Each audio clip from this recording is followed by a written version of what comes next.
Hello everyone. आज हम आपको 13 जुलाई से करंट अफेयर बताने वाले हैं। इसके पहले के वीडियो में हमने 10 जुलाई तक का करंट अफेयर बता दिए हैं। 11 और 12 जुलाई का कोई भी न्यूज़पेपर में करंट अफेयर नहीं था, इसलिए हमने 11-12 नहीं लिखे हैं और आज से हम 13 जुलाई का करंट अफेयर बताने वाले हैं। आइए देखते हैं आज का पहला करंट अफेयर। आपको याद होगा 14 जुलाई को चंद्रयान 3 मिशन लॉन्च कर दिया गया था। इसरो के द्वारा उसको लॉन्च कर दिया गया। उस रॉकेट का क्या नाम था, एग्जाम में ही पूछेगा कि चंद्रयान 3 कौन सा रॉकेट लेकर गया था। तो LVM-3M4, इसे फैट बॉय रॉकेट भी कहते हैं। आपको याद रखना है, इसी को फैट बॉय रॉकेट भी कहते हैं। LVM-3 और M4 रॉकेट को फैट बॉय। और 14 जुलाई को आपको याद होगा चंद्रयान 3 को लॉन्च कर दिया गया है। कल वो पृथ्वी की दूसरी कक्षा में प्रवेश कर गया था। अभी वो चंद्रमा पर लैंडिंग नहीं किया। उसका लैंडिंग का 20 अगस्त उसका समय है लैंडिंग करने का। आइए इसमें अगला देखते हैं, चंद्रयान कब लॉन्च किया गया था। तो 20 अक्टूबर 2008 को, और ये 14 नवंबर 2008 को दुर्घटनाग्रस्त हो गया था। और इसरो ने इसके कार्यक्रम को अंत कर दिया गया था। 20 अगस्त 2009 को इसरो ने इस कार्यक्रम को अंत कर दिया, क्योंकि ये दुर्घटनाग्रस्त हो गया था। और इसने खोज किया था, पानी के अणुओं की पुष्टि की थी। चंद्रयान-1 पानी के अणुओं की पुष्टि की थी। इसकी लॉन्च कब की गई थी, तो 20 अक्टूबर 2008। आपको ये वाला डेट याद रखना है, कब, 20 अक्टूबर 2008 को। आइए चंद्रयान 2, आपको याद होगा चंद्रयान 2 भी लॉन्च किया गया था, जिसमें प्रधानमंत्री भी शामिल थे देखने के लिए। 20 जुलाई 2019, 1909 नहीं 19, 20 जुलाई 2019 को लॉन्च किया गया था चंद्रयान 2। ये चंद्रमा पर लैंडिंग के समय इसका संपर्क टूट गया था। 2 सितंबर 2019 को संपर्क टूट गया था लैंडर का 2.1 किलोमीटर की ऊंचाई पर। इसका भी संपर्क टूट गया था, इसीलिए चंद्रयान 3 लॉन्च किया गया है 14 जुलाई को। बस आपको डेट याद रखना है कब लॉन्च किया गया था, तो 22 जुलाई 2019 और चंद्रयान 3 14 जुलाई 2023 को। आइए इसका अगला देखते हैं करंट अफेयर।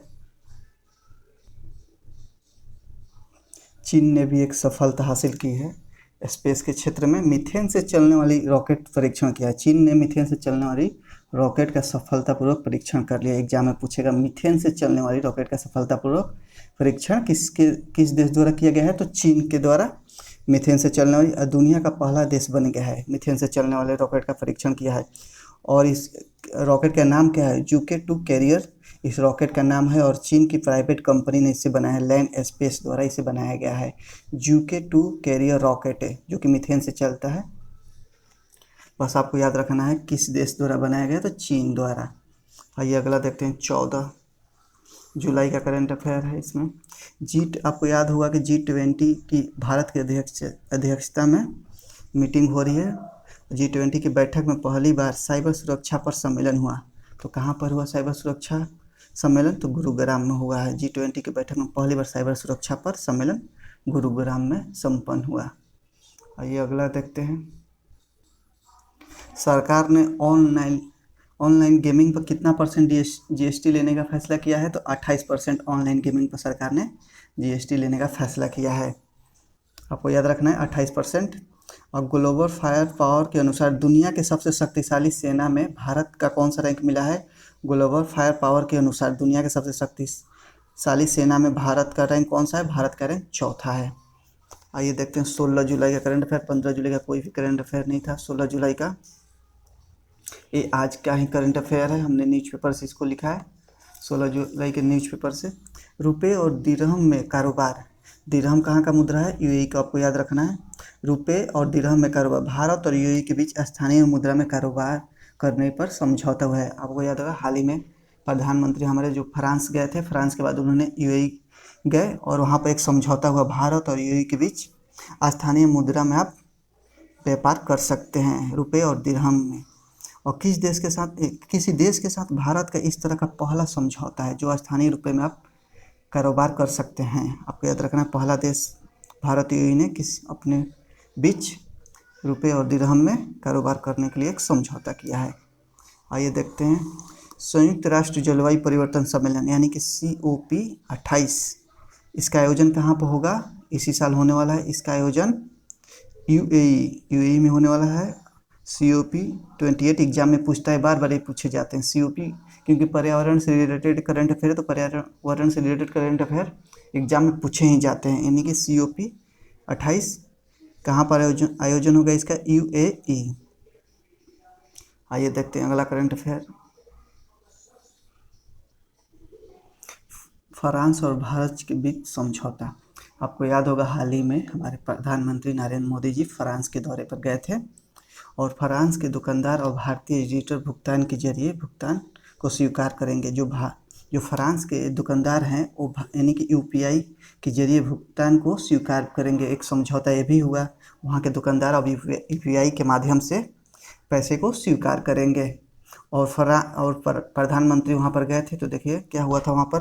फ्रांस के बेस्टियल डे परेड, यानी कि फ्रांस का राष्ट्रीय उत्सव है कि क्या नाम है, बेस्टियल डे परेड में वहाँ पर मुख्य अतिथि के रूप में हमारे प्रधानमंत्री नरेंद्र मोदी गए थे और वहाँ पर भारतीय सेना के पंजाब रेजिमेंट और नौसेना और वायुसेना परेड में शामिल हुए थे। भारतीय तीनों सेना शामिल हुई थी, पंजाब रेजिमेंट, नौसेना और वायुसेना, तीनों सेना शामिल हुई थी इस परेड में। बेस्टियल डे परेड में आपको याद रखना है कहाँ पर मनाया जाता है बेस्टियल डे परेड, तो फ्रांस में। एग्जाम में ही पूछेगा, ये फ्रांस का राष्ट्रीय उत्सव है। और मुख्य अतिथि कौन था? हमारे प्रधानमंत्री नरेंद्र मोदी। और हमारे प्रधानमंत्री को एक सर्वोच्च सम्मान भी मिला है, फ्रांस का सर्वोच्च सम्मान भी दिया गया है प्रधानमंत्री नरेंद्र मोदी को। उसका नाम क्या है? The grand cross of the legion of honour. आपको याद रखना है फ्रांस का सर्वोच्च सम्मान का नाम क्या है? The grand cross of the legion of honour. PM Narendra Modi को ये सम्मान फ्रांस के द्वारा दिया गया है। आइए अगला देखते हैं, गोवर्धन योजना। गोवर्धन योजना क्या है? इस योजना के तहत पूरे देश में 500 बायोगैस प्लांट लगाने का ऐलान किया गया था बजट के। इस साल के बजट में पूरे देश में 500 बायोगैस प्लांट लगाने का ऐलान किया गया था, जिसमें से 75 प्लांट शहरी क्षेत्रों में लगाए जाएंगे। सबसे अधिक प्लांट पंजाब में लगेंगे और उत्तर प्रदेश तमिलनाडु में 16 प्लांट लगेंगे और बिहार में 1 प्लांट लगने वाला है। आपको याद रखना है बिहार में कितने प्लांट लगेंगे गोवर्धन योजना के तहत बायोगैस बनाने के लिए, तो 1 प्लांट बिहार में लगेगा। गोवर्धन योजना बस एग्जाम में ही पूछेगा इसके तहत कितने प्लांट लगेंगे, तो 500। यदि वीडियो आपको अच्छा लगे तो चैनल को सब्सक्राइब लाइक जरूर करें। नेक्स्ट वीडियो लेकर आएंगे हम।